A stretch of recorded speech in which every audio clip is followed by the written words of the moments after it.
I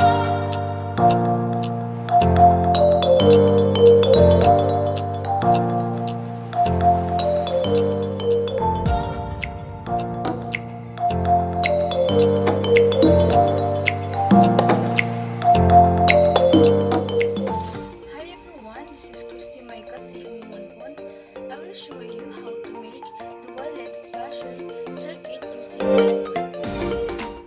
These are the components that we need. First is breadboard, 5-5 timer IC, LEDs, electrolytic capacitor 100 microfarad,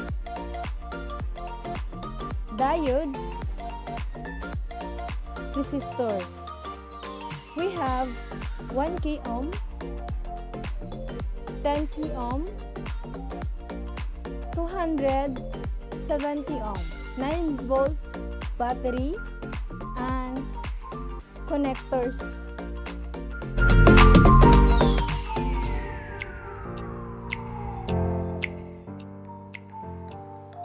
Step 1. Place the 5-5 timer on the breadboard. Next, connect the pins 2 and 6 of the IC. Next one, connect the pins 4 and 8 of the IC. Place the one lead with its positive pin connected to pin 8 of IC, and another lead with its negative pin connected to pin 1 of IC. Place the 100 microfarad capacitor with its negative pin connected to pin 1 of IC and the positive connected to pin 2 of IC.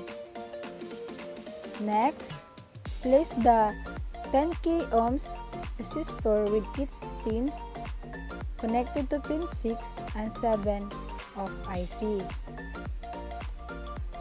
And place the 1 k ohms resistor with one pin connected to pin 7 and 8 of IC. Next, place the 270 ohm resistor with the one pin connected to pin 3 of IC. Another, place the two 1N 4007 diodes on the breadboard as shown. Next one, connect the power supply from negative to pin 1 and the positive to pin 8 of IC.